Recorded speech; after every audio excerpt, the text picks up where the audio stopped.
नमस्कार दोस्तों, स्वागत है आपका इनसाइट नॉलेज की एक और नई वीडियो में। दोस्तों आज की इस वीडियो में हम डिफेंस से जुड़ी दो बड़ी खबर के ऊपर बात करने वाले हैं, जिसमें पहली खबर फ्रांस को लेकर है, जिसने एक बार फिर से एक बहुत बड़ा ऑफर भारत को दिया है। वहीं दूसरी खबर ब्रह्मोस मिसाइल को लेकर है, जिसके बारे में हाल ही में एक बड़ा खुलासा किया गया है। इन दोनों ही खबर के ऊपर हम बात करने वाले हैं, तो चलिए शुरू करते हैं इस वीडियो को। पहले बात करते हैं फ्रांस की। दरअसल दोस्तों अभी हाल ही में फ्रांस की रक्षा मंत्री फ्लोरेंस पार्ले भारत का दौरा करके गई थी। उस समय भारत और फ्रांस के बीच क्या क्या रक्षा समझौते हुए हैं, इनके बारे में ज्यादा जानकारी नहीं आई थी, लेकिन अब फ्रांस की तरफ से भारत को कई ऑफर दिया जाना शुरू हो चुका है। कल की वीडियो में मैंने आपको बताया था कि राफेल एम का सी ट्रायल भारत में शुरू हो रहा है, जिसके लिए फ्रांस से राफेल एम भारत भी आ रहे हैं और ये पूरा चांस है कि भारत इस साल के अंत तक फ्रांस से कम 4 राफेल एम लीज पर लेकर अपने INS विक्रांत को ऑपरेशनल कर दे। बहरहाल अब जो ऑफर फ्रांस की तरफ से भारत को दिया गया है वो काफी महत्वपूर्ण है। जब से ऑकस समझौते को लेकर फ्रांस, ऑस्ट्रेलिया, अमेरिका में मतभेद शुरू हुए हैं, तब से भारत और फ्रांस के रिश्ते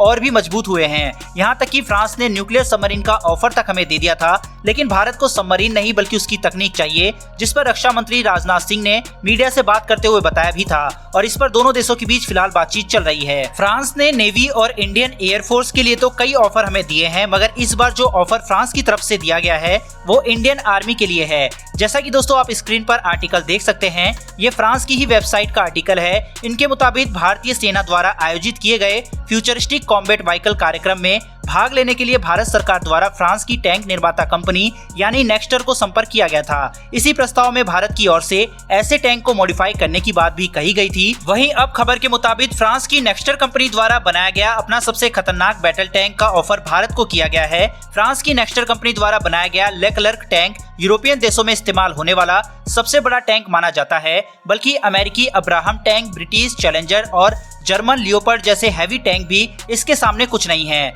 ये फुली ऑटोमेटिक टैंक है, इसे 3 चालक द्वारा ऑपरेट किया जाता है। फ्रांस ने इसे खास तौर पर दुश्मन इलाकों में हैवी गोलीबारी करने के लिए विकसित किया था। यह new combat information system, radio, jammers और रिमोटली ऑपरेट मशीन गन से लैस हैं। अब यही टैंक भारतीय सेना के लिए पेश किए गए हैं। बताया गया है कि भारतीय सेना ऐसे 1700 टैंक अपनी सेना में शामिल करना चाहती है। इन्हें पुराने हो चुके T-72 से रिप्लेस किया जाएगा।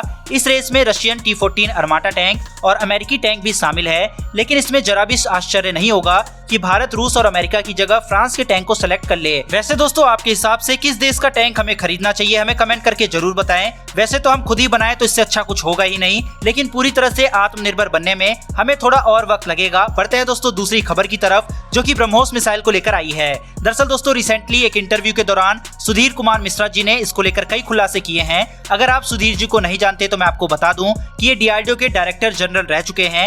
इतना ही नहीं, ये चीफ एग्जीक्यूटिव ऑफिसर और मैनेजिंग डायरेक्टर रह चुके हैं ब्रह्मोस एरोस्पेस के। अब से कुछ ही समय पहले ये रिटायर हुए हैं। इन्होंने ब्रह्मोस को लेकर कई बातें कही है। इससे पहले ब्रह्मोस 2 को लेकर भी रशिया की तरफ से कई दावे किए गए थे। सुधीर जी ने ब्रह्मोस को लेकर ये कहा है कि दुनिया में कोई भी ऐसा इलेक्ट्रॉनिक काउंटर मेजर नहीं है जो कि ब्रह्मोस को रोक सके। दरअसल दोस्तों जब से S-400 डिफेंस सिस्टम भारत में आया है तो ये सवाल उठते रहे हैं कि क्या S-400 ब्रह्मोस को बीट कर पाएगा या नहीं। इस पर इन्होंने सटीक जवाब दिया है। S-400 डिफेंस सिस्टम ब्रह्मोस को रोकने में कैपेबल नहीं है, क्योंकि पहले तो इसकी स्पीड काफी तेज है, ये सुपरसोनिक स्पीड से मार करती है। दूसरा, इसका फ्लाइट एल्टीट्यूड भी काफी कम है। सुधीर जी ने बताया कि दुनिया के मेजर कंट्री ब्रह्मोस पर स्टडी कर चुकी है और यह पता लगाने की कोशिश की है कि किस तरह से हम ब्रह्मोस मिसाइल को रोकेंगे, लेकिन दुनिया का कोई भी देश अभी तक इस निष्कर्ष पर नहीं पहुंचा कि ब्रह्मोस को रोक पाए। सुधीर जी ने यह फॉर्मूला बताया है कि मान लो कि एक ब्रह्मोस को रोक लिया जाए, लेकिन अगर किसी दुश्मन पर 2 ब्रह्मोस दाग दी जाए तो इसे इंटरसेप्ट करना और मार गिराना नामुमकिन है। उन्होंने खुद ये बात कही है कि इसका रडार सिग्नेचर किसी चिड़िया की तरह दिखाई देता है और 26 सेकंड का टाइम मिलता है इसे काउंटर करने के लिए। ऐसे में दुश्मन 26 सेकंड में कैसे इसे रोकेगा, कैसे अपनी जान बचाएगा, ये लगभग नामुमकिन है। उन्होंने कहा कि आने वाले 10 सालों तक ब्रह्मोस का तोड़ किसी भी देश के पास नहीं होने वाला। इसके अलावा दोस्तों ब्रह्मोस 2 को लेकर भी रूस की तरफ से कई खुलासे किए गए हैं, जिसमें उन्होंने बताया कि ये जिरकॉन मिसाइल से भी कहीं आगे रहने वाली है। वहीं भारत और रूस जल्द ही ब्रह्मोस 2 के ट्रायल कंडक्ट करने वाले हैं। दोस्तों भारत की बढ़ती सैन्य ताकत के लिए कमेंट बॉक्स में जय हिंद अवश्य लिखें और मैं बहुत दिनों बाद आपको चैनल को सब्सक्राइब करने के लिए रिक्वेस्ट कर रहा हूं। अगर आपने चैनल पर पहली बार आए हैं तो चैनल को सब्सक्राइब कर बेल घंटी अवश्य दबा लें। फिलहाल दोस्तों इस वीडियो में इतना ही, फिर मिलेंगे डिफेंस से जुड़ी ऐसी एक नई वीडियो के साथ। धन्यवाद, जय हिंद।